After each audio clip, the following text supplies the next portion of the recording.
Thank you so much for joining us tonight. Our featured reading by virtual visiting writer Paisley Rekdal. Paisley Rekdal is the author of a book of essays, The Night My Mother Met Bruce Lee, the hybrid photo-text memoir, Intimate, and 5 books of poetry, A Crash of Rhinos, 6 Girls Without Pants, The Invention of the Kaleidoscope, Animal Eye, a finalist for the 2013 Kingsley Tufts Prize and winner of the UNT Rilke Prize, and Imaginary Vessels, finalist for the 2018 Kingsley Tufts Prize and the Washington State Book Award. Her newest work of nonfiction is a book-length essay, The Broken Country, on trauma, a crime, and the continuing legacy of Vietnam. A new collection of poems, Nightingale, which rewrites many of the myths in Ovid's The Metamorphoses, was published in spring 2019. Appropriate, or appropriate, you can pronounce it both ways, a Provocation, which examines cultural appropriation, is now available from W.W. Norton. She was the guest editor of Best American Poetry 2020, and she is a distinguished professor at the University of Utah, where she is also the creator and editor of the community web projects Mapping Literary Utah and Mapping Salt Lake City. In May 2017, she was named Utah's Poet Laureate and received a 2019 Academy of American Poets Laureate Fellowship. I am so pleased to welcome Paisley here to Virtual BSC, and the floor is yours, Paisley. Thank you. So it's my pleasure to be here. I'm going to do something a little bit unusual. I'm going to walk you through a digital poem that I've created called West, a translation. And then I'm going to sort of explain the visual poem, the digital poem, and read some sections also of the essay that accompanies it that would actually be part of the book. So I'm going to share my screen, which is always a fun experience. So this website is called West, a translation. And you need to know a couple of things. So as Utah's Poet Laureate, you get commissions every once in a while. And basically the 150th anniversary of the Transcontinental's completion took place, obviously in Utah, where the Transcontinental itself was completed. That was in 2019. So I was commissioned to write a poem to commemorate that event. And what a lot of people probably don't know is I'm half Chinese, and the people in the state didn't know that either. So I was like super happy to write you that poem, really happy to write you that poem about the Transcontinental Railroad. I created a multimedia poem, which had a lot of videos and things like that. And I realized that, of course, it wasn't published. It wasn't something that other people could access or see. So what I wanted to do was create a website that allowed for people to experience this poem. There's a couple of things you need to know, and it's all in the About section, but I'm just going to tell you really quickly. The poem is a translation of a Chinese poem that was carved into the walls of Angel Island Immigration Station, which was basically Ellis Island of the West, where the Chinese were detained when they came from southern China, mostly into the United States. They were detained sometimes up to 2 years. Some detainees committed suicide while in detention at the threat of being sent back to China. This is a poem that elegizes one such detainee. And one of the other things that you might wonder why I chose this poem and why I chose specifically to do this, to choose a Chinese poem to talk about the Transcontinental. So what happened with the Transcontinental is during the building of the railroad, the Central Pacific Railroad really wanted Chinese laborers. They wanted them very badly because they were considered cheap and labor akin basically to a kind of slave labor. So while the Transcontinental was being built, they let as many Chinese as possible into the country, Chinese men specifically, because they didn't want Chinese women in for fear that they would breed. Then as soon as the Transcontinental was completed, they created the Chinese Exclusion Act about 13 years later. And that act was the first and has been the only act that targets a specific racial or ethnic group. The act stayed in effect until 1943. The Chinese Exclusion Act actually affected my own family personally. We are many paper sons, paper daughters in my family, people who managed to sort of try to get into the country or were kept out of the country.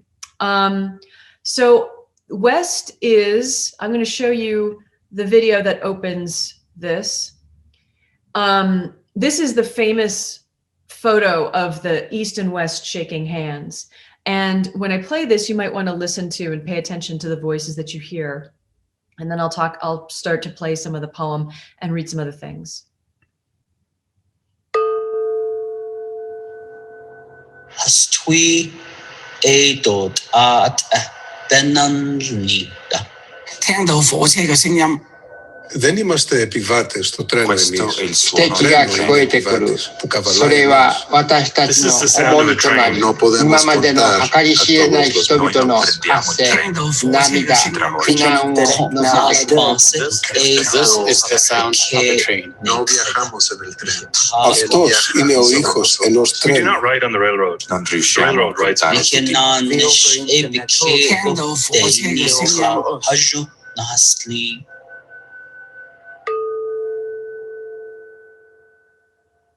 噩耗傳聞實可哀，吊君何日果思回？無能冥目憑誰訴？有失應知悔此來。千古含愁千古恨，思鄉空對望鄉台。未酬壯志迷壤土，知以雄心死不悔。" So the poem, I take every Chinese character and it becomes a poem that opens up into a history of the Transcontinental Railroad. It's either a look at one of the groups of people that built the railroad, or the people who were affected by the railroad, or the changing customs of the railroad. So I will play you a video and then you guys get to choose what you would like to hear, because it turns out there's not a single part of American culture that was not touched by the railroad. It changed our conception of time. It dealt with war, prostitution, adoption. The Plains Indian Wars. We've got everything that you could possibly imagine. Race riots, immigration law, anything you can imagine. Environmental destruction. So I will throw out different possibilities, and anything you'd like to hear about, I'll play you a video or read you a poem. So this is the first poem. Sorrowful news. Sorrowful news, sings the telegram, and Lincoln's body slides from D.C. to Springfield, his infant son, Willie, boxed beside him. Buffalo, Cleveland, Painesville, Ashtabula, 2 coffins, 1,700 miles, 14 days on 14 railroads. One day, a great line will unite us, the president promised. Father and son displayed capital after capital, Louisville, New Albany, Baltimore, Chicago. The black trains beach upon a tide of roses. Can you believe still in the promise of this union? I saw, General Dodge wrote, a little Negro drop on his knees and offer prayers, while above, the dark news thrums on wires, gone, gone, gone, gone, across poles tall as the ones from which the president ordered 38 Sioux to be hung. And then you can go, if you want to go back to the regular poem, you click on this, which is the poem index, just means poetry or poem, or you can go to the next poem and read straight across, or you can play with it. The book that I'm working on, West, a translation, has something else attached to it. It doesn't have just the poems. It has an essay in notes. And each poem that I write has a note attached to it. So I'll give you a sense of what those notes sound like. So this is the note that attaches to Sorrowful News. Sorrowful News. Between April 21st and May 4th, 1865, the train carrying Lincoln's body traveled through 180 cities in 7 states. Willie, who died in 1862 at age 11 from typhoid fever, was disinterred to travel with his father back to Illinois to be buried at the family plot. Death is an invitation to return. When I was commissioned to write this poem about the Transcontinental by Utah's Spike 150 Committee, My first impulse was elegy. My Gungung and Popo, my maternal grandparents, could trace their lineage from Guangzhou, where the Chinese transcontinental workers immigrated from, though my own family has no relationship to the railroad. Popo was born in Ellensburg, Washington in 1930, immigrating to Hong Kong when my great-grandfather either fell ill or fled from being murdered by a rival Tong leader. She returned to America at age 18, where she met my Gungung at an Alaskan cannery. Popo was American, Gungung Chinese. Born in Nambin province, my Gungung immigrated as a paper son to Chicago at age 15. A handsome man and womanizer, he married my homely Popo because of her English. When he died in 1985 from pancreatic cancer, Popo held an open casket funeral for him, though my mother refused to let me see his body. What do we seek from death's display? The day Lincoln's funeral train left on its tour, more than 10,000 people came to watch. The bodies of the Dakota Sioux that Lincoln ordered to be tried and convicted for war crimes they likely did not personally commit hung for less than an hour before being dumped in a mass grave. Before morning, their corpses had been excavated by physicians for medical cadavers. Lincoln's funeral car, one of the most elaborately appointed trains built in the 19th century, was purchased by Twin City Rapid Transit President Thomas Lowry in 1905. Lowry planned to rehabilitate the car, restoring it to its former glory before he died suddenly in 1909. In 1911, prairie fires destroyed the car. Its metal couplings and window frames have yet to be discovered, the precious artifacts likely scavenged from the ashes. So now you know how to use the poem. So this is, we're now at the place where you get to tell me what you would like to hear. Do you want to know about prostitution, African-American railroad histories? Do you want to know about the Civil War? Do you want to know about the Plains Indian War? Would you like to know about the telegraph? Would you like to know about adoption? Would you like to know about hobos? You can put that in the chat, what you would like to listen to. And I'm going to wait to see what comments come up. All right, we got comments coming. What do you want to see? Adoption, Civil War. Okay, I'll start with the Civil War. Ooh, prostitution. Okay, here we go. I will start with the Civil War, then I'll go to prostitution, and then adoption and African-American. Oh, and then the telegraph. Yeah, God, it just gets better. But there's also sex, lots of sex. Okay, so what was the one you guys wanted? Civil War, adoption, prostitution. Civil War, where is it? Is this? No.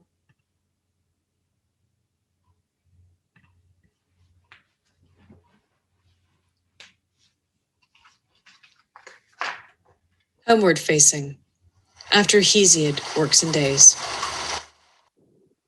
When summer ceases its blister, when autumn rain cools flesh with downpour and thunder, and Mars hangs high in the sky, wheels over stretches of prairie and plain, gather your returning soldiers, men used to hardship and hunger. Make them take up axe and blade to harvest timber whose wood is free of worms. Let them hew logs for cross ties, 8 feet each. Teach them to slick lumber with creosote and hold the heavy beams upright, those 100-pound sleepers. And when the spiker comes with his ash-handled maul, tell them, look awake. Many have split arms and legs open in the wide swings of his windmilling blows. An experienced man needs only 3 strikes, but mile after mile nicks metal heads, splits handles, and wears down arms and backs and eyes. Young men are best at the work, but they can't stay the course. They care more for riches than reputation and cannot comprehend the limit of their lives. It comes down to men who tend all dangers with care. Men who've bled know the value of peace, even if they find it only in the smoke and cries of what still sounds to them like war. They do not revel in domestic delights, these warriors for whom home is gone to memory. The nation they once knew changed forever, except in the mind, the strain of old terrors that will not be quieted by any but familiar labor. And if they scrap and fight on the line, know at least this violence was held back from your cities. Such is the value of work that brings men back to themselves. This is how you make men useful after war. Now Mars fades and Sirius rises ascendant. Let your great war die in the west. Winter won't last forever. Homeward facing. Works and Days is at heart a farmer's almanac in which Hesiod instructs his conniving brother Perses to settle down and take care of the family land. Perses had blown through his inheritance and had also stripped Hesiod of his own share by bribing the courts to gift him the remaining family farm.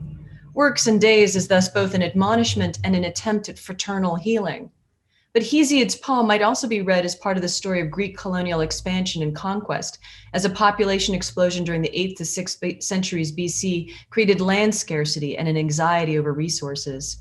Through that lens, Works and Days is also a poem about suffering, strife, and ownership. Strife creates wars, Hesiod warns, and how to heal discord but through work. Lincoln, too, understood the work of the transcontinental to be stitching the nation back together after war that pitted brother against brother. And it does not surprise me that during the contentious 2020 election, Senator Joseph Biden proposed a new high-speed rail system that would span the country. The train both unites and divides. It is the deepest, purest, most dangerous fantasy of America. The work of the railroad is the work of empire, and for America to rise again and again, it must reinvest in its fantasy of itself as renewable, progressive, flexible. We are all servants of empire, one way or another. I do not exclude myself in this. The monumentality of this poem I've produced reveals that I too am empire's scribe, that in my attempt to critique the achievement, I have also celebrated it, that it would not be dishonest not to celebrate what inspires at its root a kind of awe. For if I do not choose also to celebrate, perhaps I further erase the workers. The railroad is built of words as much as steel. I lay down another sleeper. Prostitution. Dun, dun, dun. This is it. Nope. Which one is it?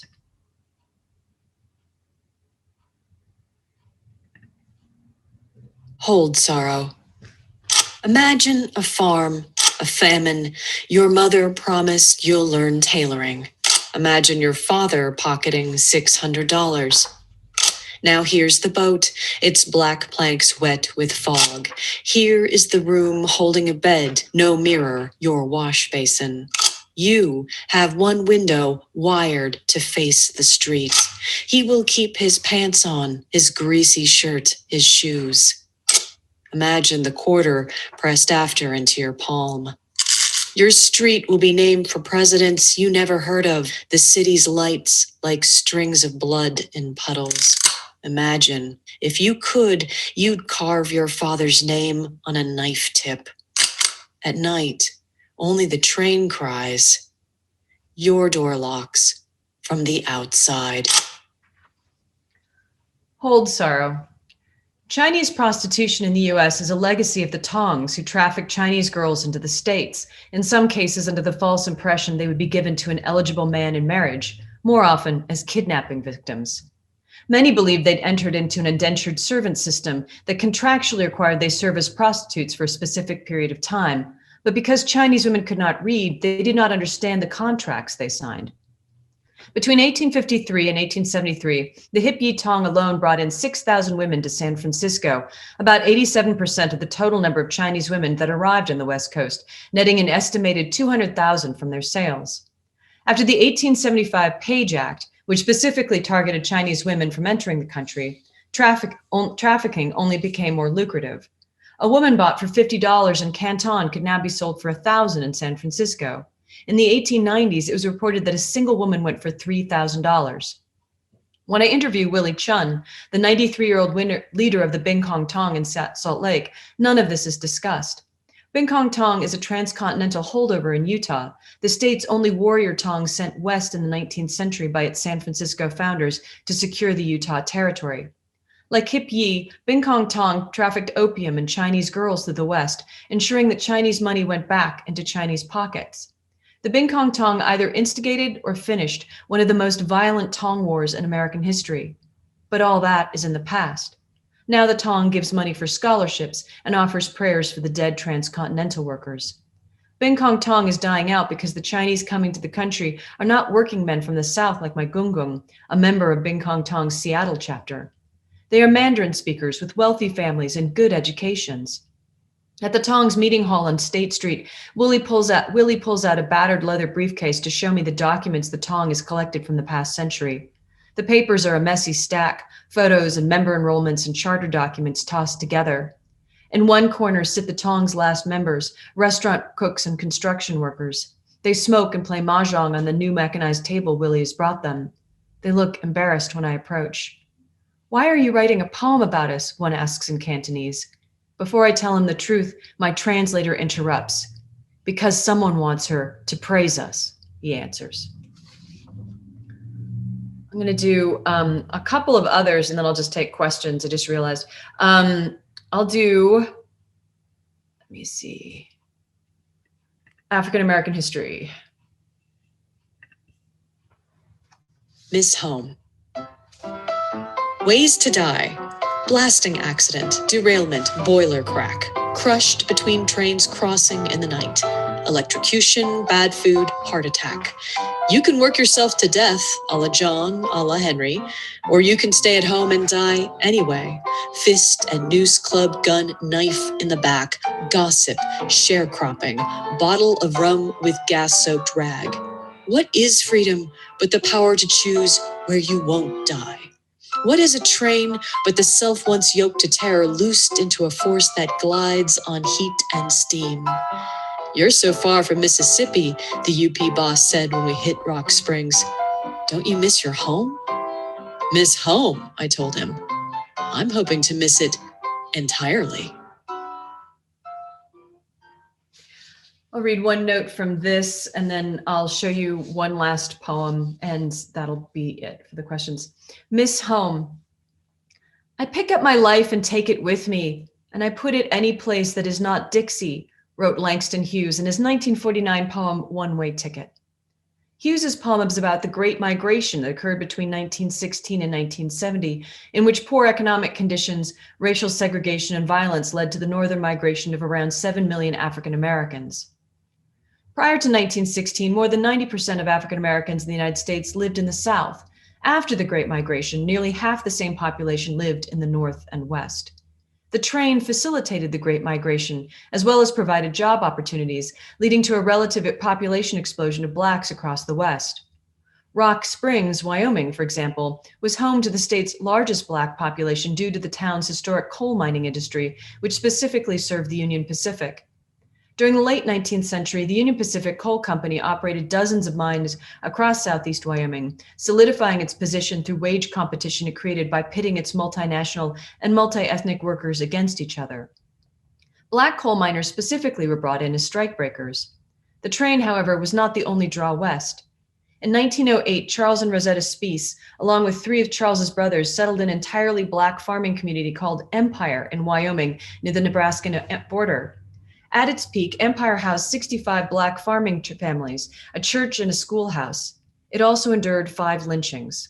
The most galvanizing occurred in 1913 when Baseman Taylor, a man taken into medical custody at his family's bequest on account of psychosis, was unduly restrained by the white Goshen County sheriff, causing head trauma and seizures. Taylor was then taken to a hotel in lieu of any established jail in the new county, where he was shackled to a bed, burned, choked, and beaten in full view of other prisoners and hotel guests. He died 3 days later. By 1920, the community of 65 families had dwindled to 23 residents. The community collapsed in 1930. Lynchings like this occurred across the state and across racial lines. On September 2nd, 1885, white miners in Rock Springs, enraged by the Union Pacific Coal Company's preferential hiring of Chinese who were paid less for their work, murdered 28 Chinese miners and injured 15 others, burning their homes and driving the rest out into the desert.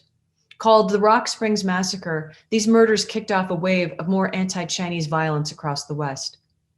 Langston Hughes' poem is in part about escape, in part about work, in part about the search for a home that never existed in America. Rock Springs' African-American population has now significantly dwindled since the late 19th century. It collapsed soon after the Union Pacific began fueling its locomotives not with coal, but diesel. And I just realized I have to stop. So I'm going to go to, you probably want to know about the end of the poem. So the end would be not ash. I can play that one, and then I'll play the translation. Not ash. Not gone, but changed. Not a body erased or born of grief alone, but praise. This country made us grow each another soul, not one for earth or heaven only, but nation, electric, dangerous as a third rail. We, the middle kingdom between white and its opposites, its thousand shades of fissure, our existence would compose into a fantasy of whole. Our bodies built more than a railroad.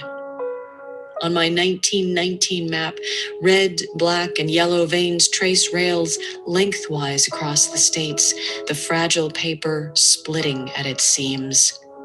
Like any machine, we translate the magnitude of human force to change. We're history, not silent, not invisible, not a dream, not oil, they told me. The first trains ran on steam.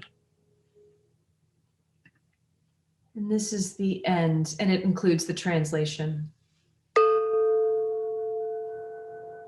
We cannot count all the dead. This is the sound of a train. Δεν είμαστε επιβάτες στο τρένο εμείς. 汽笛が聞こえてくる。それは私たちの思いとなり、今までの計り知れない人々の発生、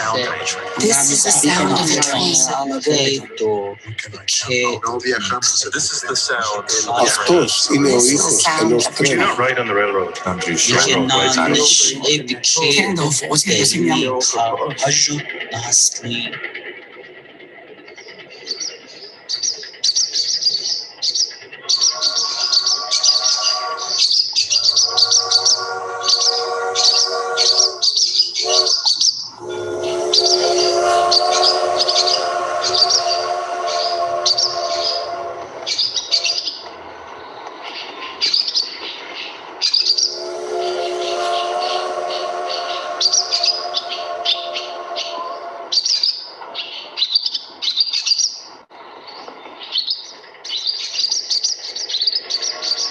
And I'll just stop there.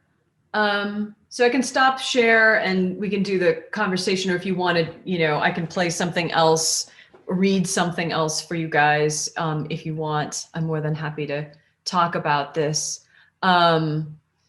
Anyway, hobos are really interesting, and I actually will. I'm sorry, I'm going to sneak one last one in.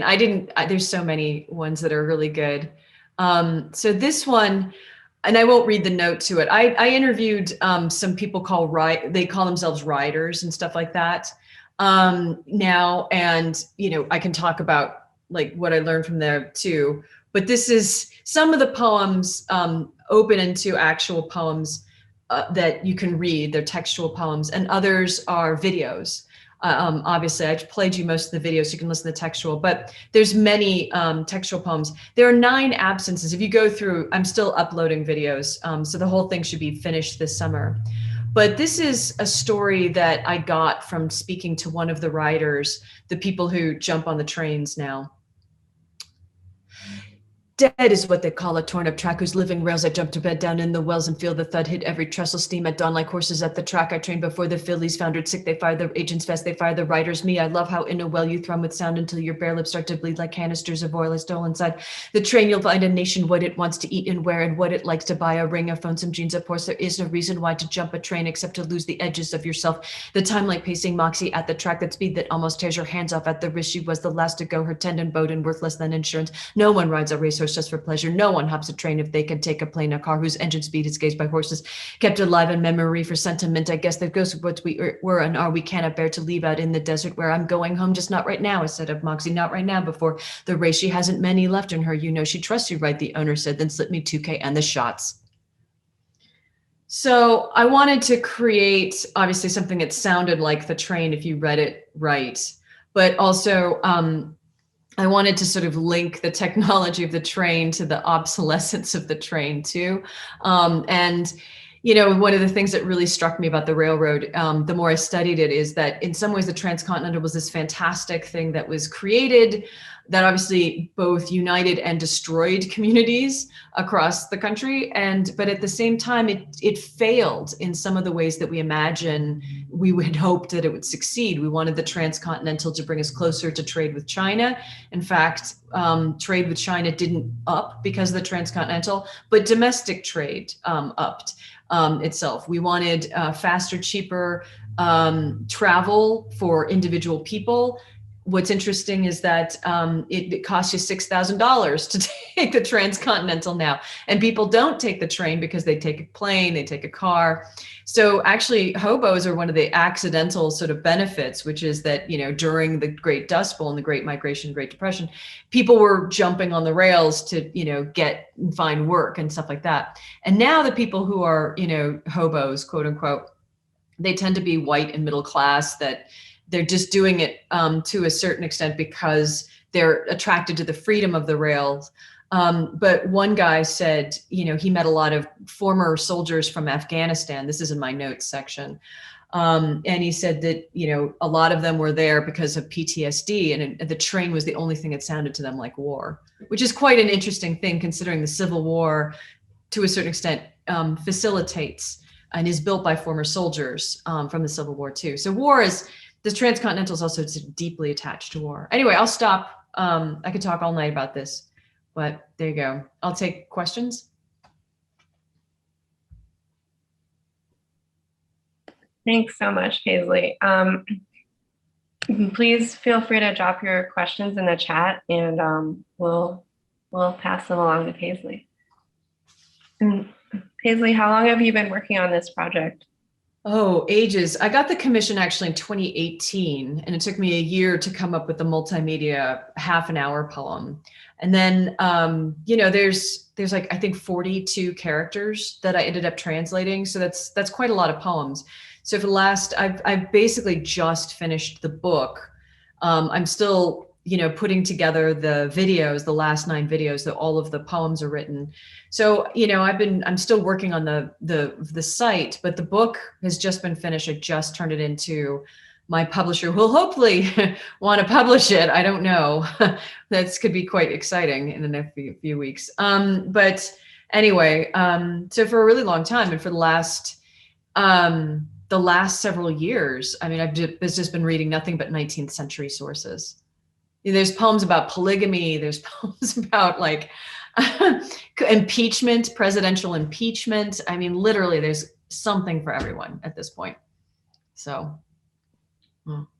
Yeah, I hope that your publisher says yes, because I'm really excited to, you know, have the book format, but I love the multimedia aspect of the, I mean, it's such a large project. It seems like, anyway, I have a question from Victoria, and Victoria says, for that last poem you just read aloud, did you write the lines first, then realize the potential for the train sound, then edit towards that? Or did you start with the idea of the train sound?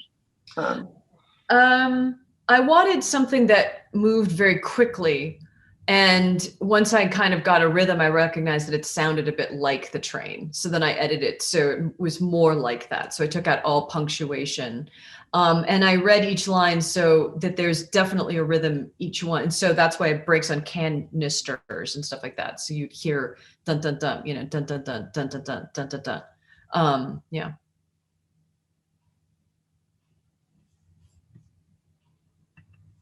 So I think I have a comment from Marietta, who says, I noticed that in the African American history video, the music seemed very happy.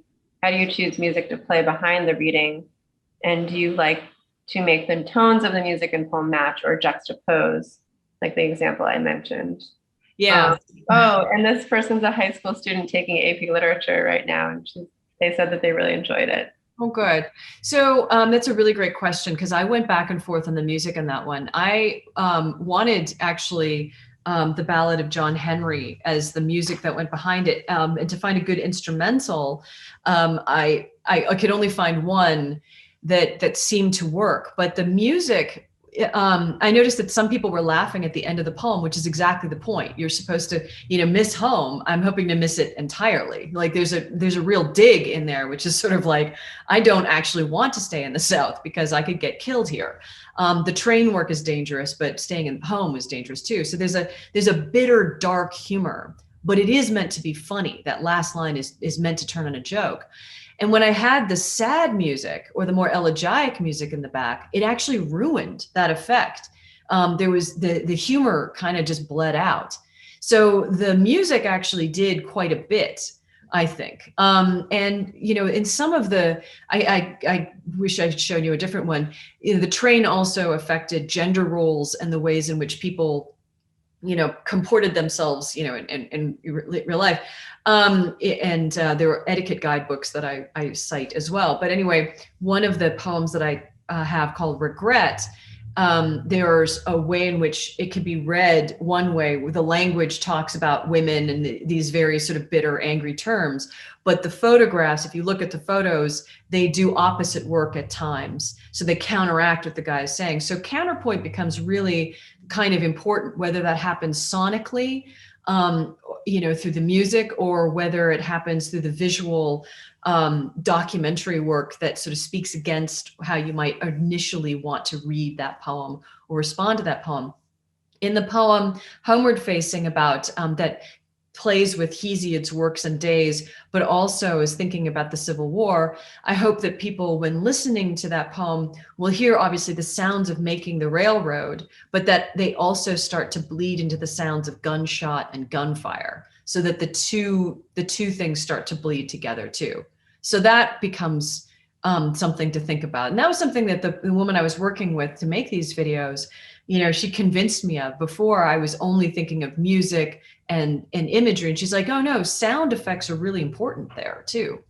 And so there's certain bits and pieces in other poems. If you play them, you'll hear bits and pieces of music where you'll hear this very Yankee sounding kind of music. And you start to feel very ironically about that music. Like it's not actually patriotic the way it's being deployed.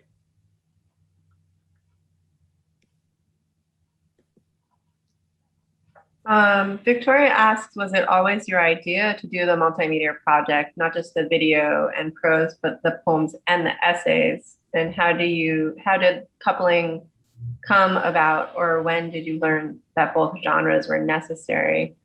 And what process you went through to formulate the structure and form based, from the commission prompt. Basically, the commission was a prompt, I guess. Yeah. No, I spent a lot of time trying to figure out the form that would contain all of the research I was doing.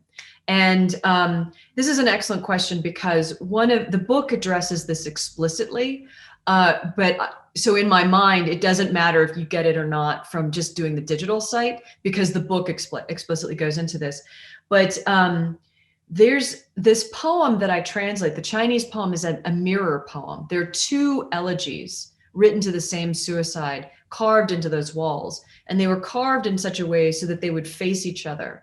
They mirrored each other. And so by reading those two poems, you would have the subject in sort of in between in your mind. So mirroring became really important to me when I started to think about this project. If you read the book, the book splits in half. There's all of the poems that translate the Chinese poem. And then there's this picture of the Spiral Jetty, which if you read the book, it becomes important. It's in that the idea of the spiral of time that goes backwards. So we wind around again, and then you get the notes, so that the book actually splits into two. The prose, to a certain extent, mirrors the poems because each one translates the character, but they speak essentially to the similar subject, but they go in very different directions too. And somewhere between the poetry and the prose, the digital and the textual, is the subject of what is the transcontinental? What does it really mean to us? So mirroring became the metaphor that formally constructed the entire book and the entire process for me.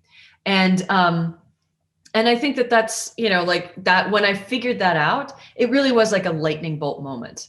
It really was. It was something like I was flailing away. I cannot tell you how many different drafts of bad transcontinental poems I was doing up until I figured out exactly the spine that could contain all this information. There's a lot of shitty poems that I wrote about this, just so many, so many. Yeah, well, I'm glad you're excited for this book. Hoping my editor feels the same way. I'm pretty sure my editor is right now looking at this going, she really did write an entire book about a train. She really did. Oh my God. You know, there's a fine line between obsession. All of us who are artists know this. There's a fine line between obsession and mania. And I am not entirely sure that I have not tipped, you know, usefully out of obsession into full-blown insanity. But I will say, in my defense, you know, the thing about the transcontinental is that, like I said before, there's literally not one aspect of American life it does not reflect or touch. You know, it talked about it. If you want to talk about race, you're talking about the train. If you want to talk about time zones, that was invented by the train. If you want to talk about the ways in which women started to comport themselves differently in public life, part of that is because of the train and etiquette guides that were all about, you know, what do you do? These women are now traveling, you know, are they safe on these things? You know, or what, are they going to get raped? What's going to happen? You know, are they going to be turned into whores as soon as they enter the public in these kinds of ways, which is really a question. I thought that was amazing. The adoption poem, which I did not read, turns out over 250,000 children were shipped into the West, out of New York City mostly, you know, to find good homes, quote unquote, because they wanted, and they're mostly children of immigrants. You know, they didn't want young indigent children, you know, swarming the streets of New York. So they put them on a train and sent them west, where they were picked up in many cases by totally random strangers. You know, they just happened to be at the train station. You can imagine how horrifying that kind of adoption process would be, right? So I have a poem written from the perspective of one of those children, you know, called Close. And it's, you know, I was reading about this, and, you know, it turns out, of course, there's a lot of accidental mirroring into my own family. Like my grandfather, Gungung, was adopted actually twice. And so I end up sort of talking about adoption in my own family, but then I also talk about, you know, this absurd kind of pre-foster care adoption system that was facilitated by the transcontinental. So, you know, like literally anything you can imagine, you know, that train touched.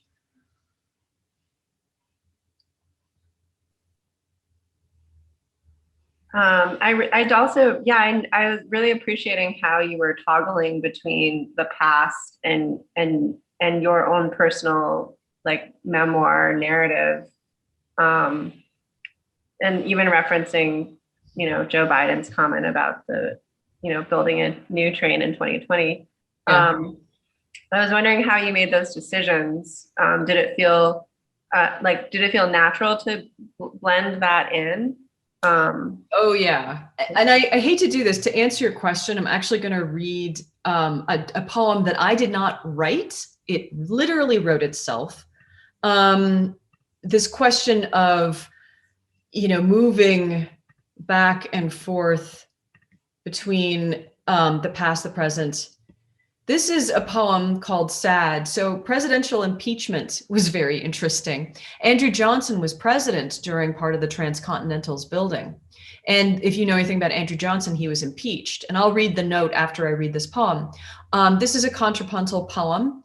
And on the left side, this is all Andrew Johnson's speeches from his, you know, circle around the train, swing around the circle train tour. And on the right side, that's all Donald Trump. I did not choose any of this. Yeah. So this is the thing that kicked it off. I happened to be reading about Andrew Johnson, and he did a little tour on the train, a speaking tour. If he would stay in the White House, keep his mouth shut, and not make a fool of himself, disgusting friend and foe alike, the President of the United States might command some respect. Potter County Journal, 1866, on Andrew Johnson's Swing Around the Circle train tour. So I'll read Johnson's remarks and then Trump's remarks and then read across. At this particular crisis of the American people, I cling to the Constitution, notwithstanding a mendacious press, that common gang of cormorants and bloodsuckers, the pains Congress has taken to malign what all patriotic men should rally round. There is no power that can control me. Before I would see this government destroyed, I would send every Negro back to Africa. I will indeed be your Moses. There are a good many people, but this is a country for white men. Hence you can see why I have been assaulted. I hand over to you this flag, though imprisoned. I feel confident you agreed to the same great doctrine. If these are your tender mercies, God. We have shattered the mentality, the broken promises, jobless recoveries, tired platitudes. Nobody has done anything like I've been able to do. I alone can fix that strong border. They want a wall, that Chinese virus, I call it, because when somebody is president of the United States, that authority is total to silence your voices on social media. They're bringing drugs, they're bringing crimes, sad. And then you get into legal semantics on both sides. So we had a campaign. Sorry, women, thank you for that big victory. It's called total acquittal, and now I am your voice. I view everybody as a threat, except for possibly Abe Lincoln. Trust me, there will be no lies. So when you read it together, at this particular crisis, we have shattered the mentality of the American people. I cling to the Constitution, the broken promises, jobless recoveries, tired platitudes, notwithstanding a mendacious press. Nobody has done anything like I've been able to do. That common gang of cormorants and bloodsuckers, I alone can fix the pains Congress has taken to malign that strong border. They want a wall, what all patriotic men should rally round. That Chinese virus, I call it, because there is no power that can control me. When somebody is president of the United States, that authority is total. Before I would see this government destroyed to silence your voices on social media, I would send every Negro back to Africa. They're bringing drugs, they're bringing crimes. Sad. I will indeed be your Moses. And then you get into legal semantics. There are a good many people on both sides. So we had a campaign, but this is a country for white men. Sorry, women, thank you for that big victory. Hence you can see why I have been assaulted. It's called total acquittal, and now I hand over to you this flag, though imprisoned. I am your voice. I view everybody as a threat.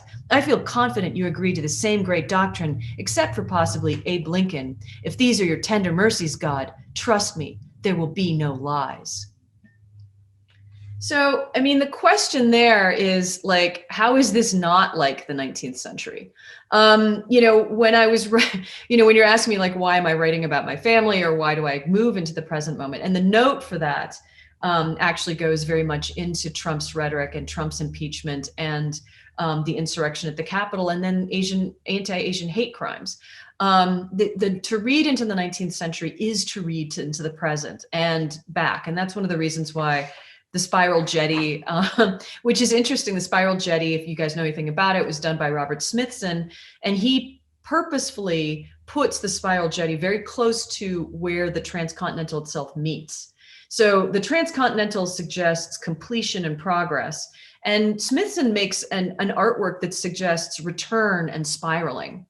And that to me is another one of the symbols or metaphors that keeps this collection kind of going, which is how is it that in the moment of the present, we are reenacting the past, responding to it? It's not the exact same, but it's very close. And the rhetoric of the past absolutely informs the sentiments and the fears and the prejudices of the present.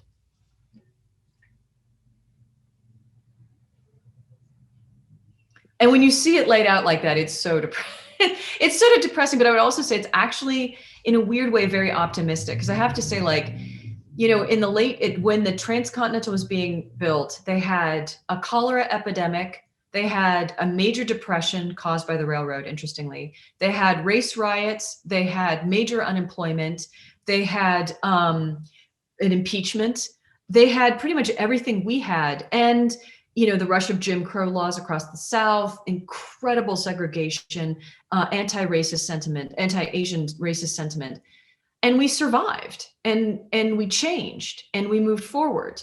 And now we're back in that moment. And for me, thinking about that, I thought, wow, it is possible to go backwards and forwards, both in history. And you can choose to see that as depressing, or you could choose to see that as a possibility for future survival. And I guess I'm going with that latter. Like I have faith that as bad as it is now, it was definitely worse in the 19th century. So I would not want to go back. So anyway. Yeah. Yeah, thank you for that note. I was wondering how you were feeling about, are we trying to break the spiral, and move into a different shape? Yeah. That the continual return is a pattern, but what new shape can we make together? Yeah. And it's really amazing that you yourself have created a new shape for what is possible within the poetic form, and blurring the lines of what a book can do, or both history, personal, and one last question from me is, I was wondering how it was writing in the persona and the voice of others. And I'm thinking your project reminds me of Olio by Tahimba Jess. And I really felt like when I read that book that Tahimba Jess was really channeling those other voices in that book. And I'm wondering how much you relied on your research, but then also inhabiting those different personas. Yeah, because I was reading so much in the 19th century, it was easy to sort of get into some of the diction, some of the kind of metaphors that they would use. And I wanted to preserve that quite a bit. I enjoyed doing that work. I also, I'll show you. Well, there's also archival work. I go into oral archives, and there's a bunch of African-American porters that were working at the middle of like the 20th century. And I'll read you a couple of one of those so you can hear the difference in the voices there too. And it was important for me to do that because I wanted there to be this multivocal feeling. And I wanted to also kind of honor the, is this it? Yes. I wanted to honor the sounds of the different texts, and also honor the sounds of the people that were speaking. So this is a compilation of many people's, each poem in this long poem is a different speaker, but I'll read you two sections that I really loved putting it together. And this is one of the archival oral histories that I took a story from. So I say to them, I'm a railroad man. Why can't I stay down at this $10 million YMCA they built on 44th Street? Well, they said, we ain't never had men like you up here, but I don't give a damn. This is a YMCA put up just for railroad people. I'm as good as an engineer. I'm as good as a brakeman. I'm as good as a conductor. I'm as good as the president even of the railroad. So I picked up the fight and I won that fight hands down. Oh, I had to get real radical. And from that night on, I broke in there. Black railroad workers stay with comfort. They have a library, pool hall, game room. They have a cafeteria. When you open the door, that bed is spotless. I broke the same thing down in New Haven. It wasn't tough because I'd cracked New York. That's why my wife tells me, Chico, if you had stayed on the railroad, they would have killed you. I didn't tell you about our youngest son. He is a handicapped child, 31, and he ain't never called me daddy yet. But I love that boy like crazy, boy. I'm telling you, I'm crazy about that boy. We moved him out from Brockton in September. You can see the blood on this fist. You can't see blood, but there is blood upon this fist. I had to fight the Ku Klux Klan all over this town, all for the privilege of paying $154,000 for a house for that boy to live in. And, so I wanted to preserve, this whole work is in some ways an act of appropriation. I'm appropriating so many historical documents, archival documents. But the question is always like, how do you preserve someone else's voice, even as you're turning it into a poem? And so with archival work like this, I set myself, a bit of a task or a sort of formal thing, which is I don't change any dialectical stuff. Like the dialectical stuff, that's straight from the archive. If you read oral histories, you'll learn very quickly that most people don't ever finish their stories. They kind of wander in and out of different stories. So for me, it was about finding a story underneath some of the stories. And so there's a lot of change in the sense that this is the story that this person told, but he told it in bits and pieces over the entire interview. And I sort of reassembled it so that the whole story, that emotional story was kept together. But the dialectical tics And, you know, the sentiment and the ways in which that person expressed themselves at these moments in time, that is that person's language.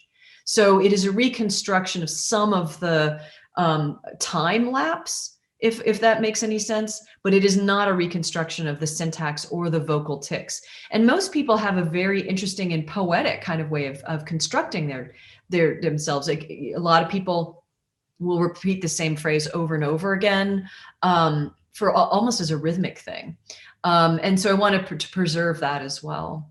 But with sources, and I can show some sources. Is this one? Heart, yeah. Oh, no, I didn't do that one. Heroic, this is the one I did. So those are two that have to be filled in with videos. So this is from Richard Francis Burton's City of the Saints, which is an actual book you can actually look up. So I take a lot more liberties in a sense, because you have another text easily accessible that you can research on your own. But I make him say nothing that he did not actually sort of either, you know, suggest, you know, suggestively indicate, or, you know, actually, you know, in his phrasing use. I try to stay very authentically true to what their argument is, except in one case, and in the note, I talk about why. And in this poem is all about polygamy, actually, so you can read about that. Anyway, so that's it. I think we're done. Yeah, thank you so much, Kingsley. I've been perusing that the online poem, West, a translation, but it's such a privilege and a pleasure to be able to have you here and walk us through you know, the creation of it and sharing some of the ones that don't have the video and hearing you read them. Thank you so much for joining us, Paisley, and thanks for everyone for coming. Thank you all. Thanks. I appreciate this.